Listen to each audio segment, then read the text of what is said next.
Hello, folks. Welcome back to Ron Brown's YouTube channel. We cover a lot of drones, drone gear, drone accessories, and drone reviews. And today is a drone review day here. We have the DJI Air 3 drone, which was released this past summer. I think it came out around the beginning of August 2023.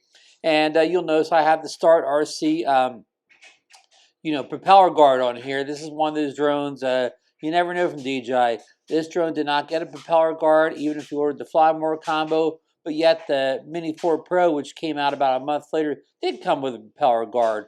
But so you never know what DJI is thinking with these propeller guards. But if you need one, just go over to Start RC and pick one up. I will put a link down below in the description. But we'll keep the Air 3 right here handy. So yeah, I've been thinking a lot of people have done this stuff before before Christmas or before the holidays, end of the year holidays. But I kind of wanted to give some thought. You never know, something could have popped out at the end of the year to change my opinion, but it did not.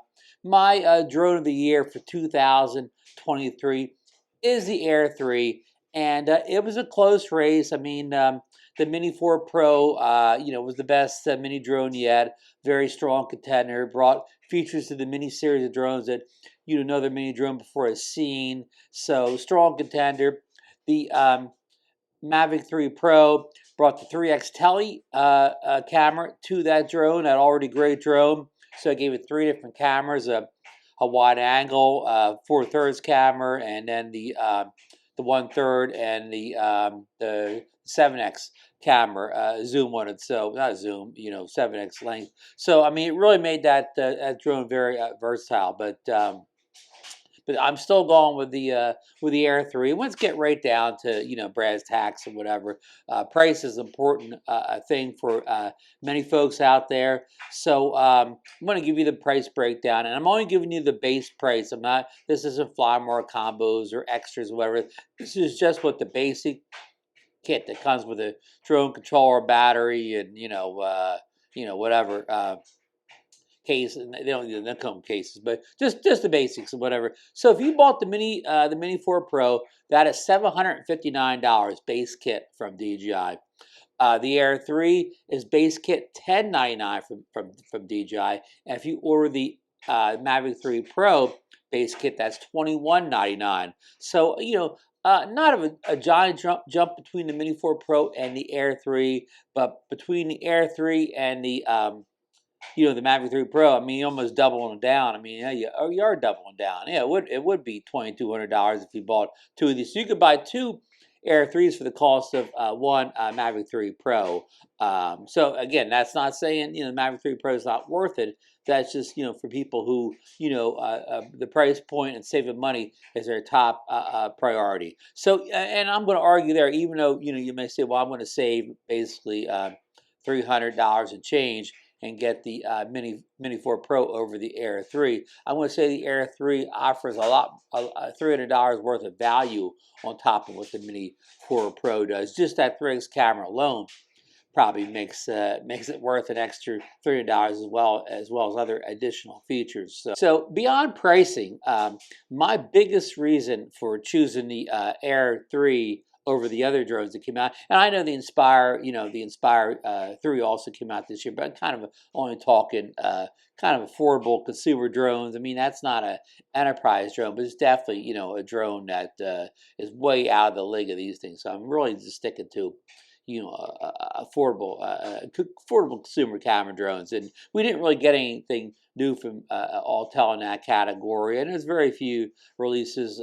Most other releases were drones that mini drones that kind of competed more with the Mini 4 Pro. But anyhow, the big feature that really puts it over top for me is the 3x tele camera on this, and I know the Mavic 3 Pro also has a 3x tele camera, but what makes it even better for me on this drone is it has the same sensor size as 1/1/3 that the the main camera has. So the wide angle has a 1/1/3, and the zoom, I shouldn't say zoom, that's misleading. The 3x tele camera also has a 1/1/3 sensor. So and they both can shoot in D-Log M, HLG. they both the cameras have almost the same exact specs, except for the wide angle has a wider 1.7-inch aperture, where the 3X tele has more of a standard like 2.8 aperture with that lens. So the wide angle will let more light in than the tele. So that's kind of the only difference. So what I'm getting at here is is that when you're shooting with this drone and you're using both different cameras, the footage is very easy to match up in post. As opposed to, say, the Mavic 3 Pro, we got three different cameras. All three have different sensors. Some have some of them can shoot in D-Log and HLG, and the 7X can't, and the specs different across the camera. So in other words, if you use all three different cameras in a shoot, kind of editing that all together to get it to look like it came from the same camera could be quite a daunting task if you're not a experienced and proficient video editor here. If you're just somebody that likes to throw something together real quick, it's going to look like you shot your video with three different you shot with three different cameras that aren't, none of them are especially alike to the other one or whatever. Where this, basically you shoot with the same camera, just a different focal length. So that alone is one of the key reasons why I kind of prefer this as my drone of the year. Another thing, a big thing that makes this the drone of the year for me, they kind of leveled things up here with the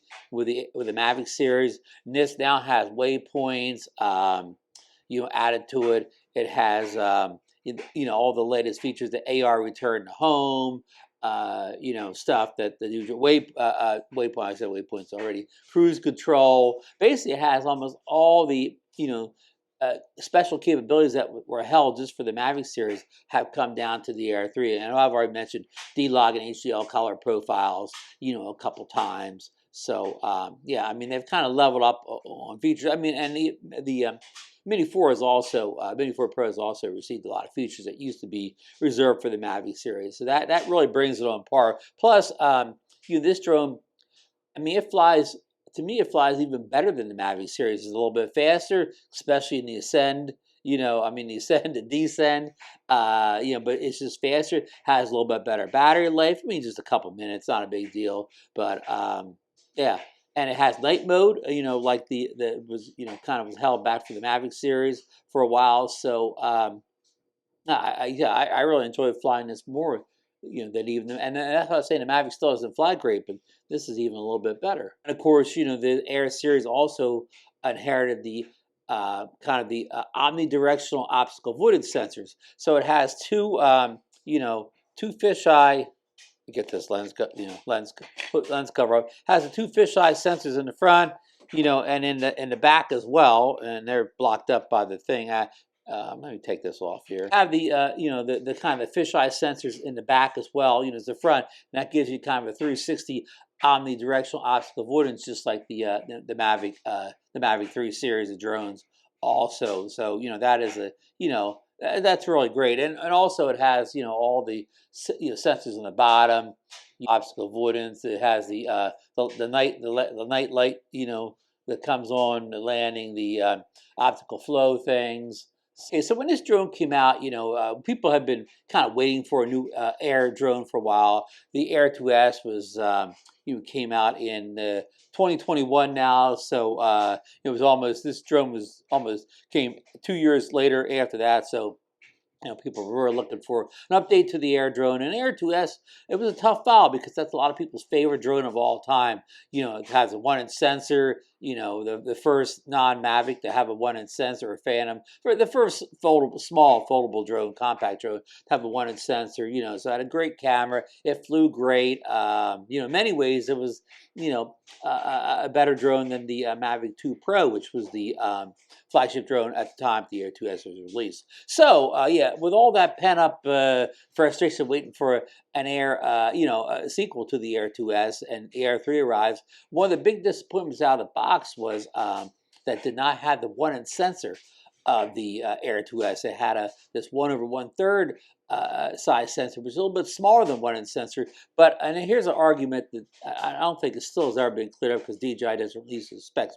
but we think this had a stack sensor and a dual ISO setup in here. So that stack sensor allowed it to, almost achieve the video quality of that 1-inch sensor, or maybe, to some people's opinion, even surpass the abilities of the 1-inch sensor on the Air 2S. Now, and the Air 2S also had a 20 megapixel, camera for the photos. With this, you have a 12 megapixel camera for photos. Now, I could do that pixel bending that the quad bears could do, and it could produce a 48 megapixel also. But remember, they're tiny megapixels when it does that. Where with the R2S you get the bigger pixels for their 20 megapixels. So yeah, so I mean, there's still a lot of discussion on this. A lot of Air2S owners still have held off buying this because of that reason.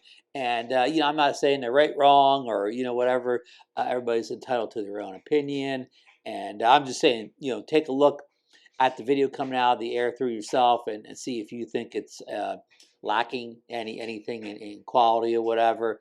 I don't see it. I'm very happy with the quality from this drone. It's as good as the video from the the Mavic 3 Pro with the Hasselblad sensor off the main camera. No, that's a tough drone to beat. But again, that's off the main camera. The 3X camera looks like here looks like to be exact same camera that's on the Mavic 3 Pro. So if you're shooting 3X, you're getting the same video quality, and the 7X on the Mavic 3 Pro is always is a lower quality video that a lot of people still not happy with. A lot of people think it's only like a search and rescue camera, that they can't really shoot any cinematic videos or photos with that 7X. Again, opinions may vary in that. A lot of people do make good use out of it. I've seen it before. I've made some good use out of it in the past. That's all a matter of opinion. But again, where you get the advantage with the Mavic 3 Pro is when you're using that 3X. I mean, the 3X, the Hasselblad Micro Four Thirds sensor. When you're using the other cameras, not so much, or not at all, really, when it comes to the 3X. And I kind of do like the sizing of this. That's a bit smaller than the Mavic 3, but Mavic 3 Pro, but not a lot. And a little bit of a con is I like the size of the Air 2S better. It was kind of a tweener between this and say the mini series of drones, where this is definitely, it's kind of a tweener between the Air 2S and the Mavic 3 series. So that it did grow a little bit, is somewhat of a con, but it's still, it's still a little more compact and a little bit lighter than the Mavic 3 Pro, but not a lot. If you really need a compact, lightweight drone, even if you're not worried about 250 gram drones, if you're just worried about for packing purposes and carrying the Mini 4 Pro, would be the choice there. But another reason why I always prefer larger drones, and the Air 3 in this case, is they perform much better in the wind than the mini series drones do. Now, the Mini 4 Pro is the best mini drone I've ever seen in the wind. Sometimes I forget I'm flying a mini drone when I have that up there, but sometimes I don't either. It's still not as good as this. It's not even close. This is significantly better flyer in high winds than the Mini 4. To me, this is better in high winds than the Mavic 3 Pro too. So yeah, so if I live at the Jersey Shore, so if you live by a big body of water like the Atlantic Ocean, you're always kind of prone to a lot of winds, the strange winds going all sorts of different directions and so on. So sometimes it's just days where I don't feel comfortable flying a mini drone, especially high or far away. Where this guy, there's very few days where I get intimidated flying the Air 3 in the winds. Only on really days where big storms are in, where you're getting a 50-mile-per-hour gust, then I'm not good with anything. But this is definitely allows me to fly on days where I wouldn't feel comfortable taking the Mini 4 Pro up. So if you're looking for that kind of performance of a bigger, faster, stronger drone, I'm going to say of the 3 drones I'm discussing today, this is it. Okay, now to get a little bit kind of inside baseball, when you do shoot your photos and videos and you bring them into your editor, I'm a Final Cut Pro guy, but if you use, Adobe's Premiere, or you use the other one, which I used to use the other one too. I just forget its name because I'm trying to make this video. But if you use any of the big 3 editors, when you get all that, files in your computer, I believe it's, to me, in Final Cut, it's easy to work with the the video and photo files out of here. Except for video, I keep saying I use Final Cut, but the ease of use, whether I'm shooting in standard color profile or the HDL, which is kind of HDR, and the D-Log M settings, it's easy for me to work with all three video formats that to color correct, and you use Rec 107 to get it back to a base. All that stuff works very easily. Applying LUTs, very easy to edit on. But to me, I find it a little bit more difficult on the Mavic 3 Pro. Of course, I mean, this has D-Log M, where the Mavic Pro, I believe, has a choice between D-Log and D-Log M, and D-Log M is a little bit easier to work with it than straight D-Log. D-Log's really a flat color profile, but I digress. Anyhow, I like working with the files off this. And for photos, I usually use a cross between Lightroom and Luminar Neo, and again, the files are very easy to work with in either one of my photo editors. And I think that 12 megapixel photos, they're very good here. They look very good, and the JPEGs even look good off here. Some of it, like in the I think it was the Air 2S, I didn't really like the JPEGs coming out of that. And a lot of cameras, drones, the same thing. Some of them have good JPEGs and some don't. Where this takes a nice JPEG photo, but again, you can still shoot the raw photos and really get in there and do a lot of editing. But I think I like the fact that JPEGs look pretty good coming out of the camera.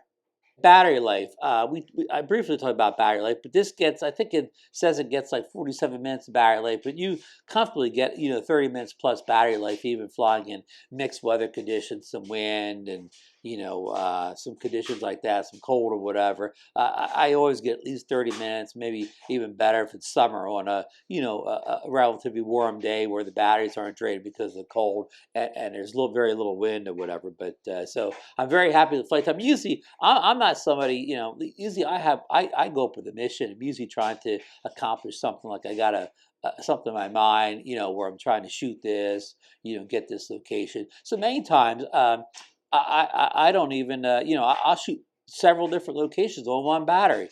Because I mean, I know some people, they just like to fly a full battery, whatever. But when I'm doing a drone review, I usually fly a full battery because I want to give people a sense of how long I was in the air. But when I'm out just trying to capture some local stuff in my town, some points of interest or whatever, I just fly until I get the job done and bring the drone back and land it. And in the old days, usually, you didn't have much battery life left to do anything else with. But this, many times, I could fly a second spot and maybe even a third spot sometimes, all on one battery. So that's a big, a big plus for me. And also, this has a, underneath, here's where the little hatch is here. And underneath here, you have a USB-C port in there. I don't know if I can see it or could focus in. So you can actually charge this. If you only have one battery with you, you can actually charge it up in the car as you're driving between locations too, kind of like the mini drones before that. So yeah, that's that's definitely so good for somebody with one battery. So you only remember one battery that day, or you only bought one battery. You can kind of just recharge on the go with that USB-C port. And just to wrap up here, I haven't seen almost any issues with the drone itself. I mean, I haven't seen any overheating or loss of satellites or loss of connection or any strange type of anomalies. Yeah, I mean, with the controller, I bought this with the DJI RC2, the controller with the built-in screen. And at the beginning, it was this is probably inside baseball for people that make drone review videos and they want a screen record or whatever. I wasn't able to save the screen recordings to the memory card, and then I had a horrible time, until a couple people made videos of how to get the files off the the controller's internal memory onto the computer. But anyhow, with a firmware update that came out in right before Christmas, it had now there's a way to go in the the settings on the controller itself and record all your screen recordings and anything you want over to the memory card rather than on the computer. So all you do is pop the memory card out and put it in the computer. So that was a bit of a but that was more concerned with the controller than the drone. If you bought the drone with the just a regular standard RCN2 control, whatever, everything was being recorded on your phone. So that was no issue at all.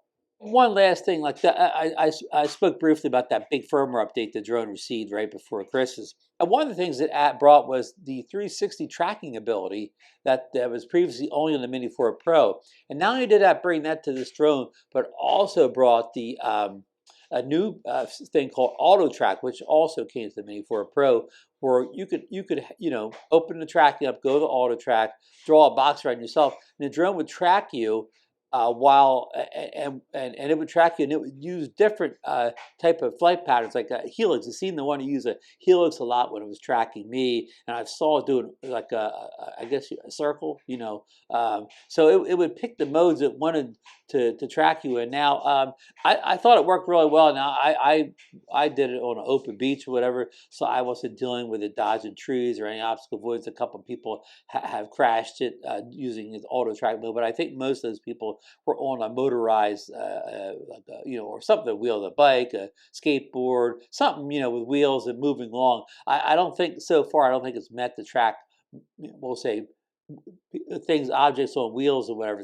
It's more or less to track people walking or whatever. So I was just walking. So I had no trouble with it losing me or crashing. But again, I was on open beach and I wasn't on a motorized or fast moving device with wheels on. So, but anyhow, so I thought it was a great feature of the Auto Track. I hope they improve it to have it do more of the various moves rather than just being stuck on one or two. But maybe that was because the situation I was in. I don't know, but I will keep testing that more going forward. I'm going to wrap this video up here. That is just some of the reasons why I think the Air 3's my drone of the year. I mean, you may not agree with me, and that's perfectly fine. Everybody's has different needs and wants from their drones, so there is no one best drone for everybody. It's the best drone for you. So yeah, I mean, if you disagree with anything I said in the video, or just if you want to just give the reasons why you think another drone's the drone of the year, put them down in the comments or whatever. I'd love to hear from you guys or whatever, and get your opinions and so on. What you think, about these videos, or this video in particular about the Air 3 being the best drone of the year. But I kind of wanted to get this out there, before DJI starts releasing more drones. But you'd be happy with any of them. If you got the Mini 4 Pro, if Mini 4 Pro is the only drone I owned, I'd be very happy with it. And the big reason that separates the two drones from me is that additional 3x camera. So anyhow, folks, that wraps this video up here. I hope you enjoyed this video as always, and I'll leave links down below for all these drones. I'm an Amazon affiliate seller. I do get a small commission off anything you purchase through this video, so it helps the channel out. I mean, even if you don't buy a drone, if you use the link to go in and you buy a box of chocolates, I still get a small commission from that also. So, and please leave a thumbs up if you got anything in this video. It'll help my video get out to more people on YouTube than just my subscribers. Speaking of subscribers, if you're not a subscriber, go ahead and sign up for the channel. It's free this month, and ring that bell so you'll know when I put more drone videos. But I'm also covering a lot of action cameras and pocket cameras. We're filming this in the Pocket 3 today, so it's other tech content on the channel, and more tech content coming this year. So, and if you're not looking to buy any new products today, you want to help the channel out, I do have a buy me a cup of coffee link down below. You can throw me a couple shekels there, to buy a hot cup of joe to keep me busy, making these videos to the cold winter months here at the Jersey Shore. So thanks for watching, and we'll see you in the next one, folks. Goodbye.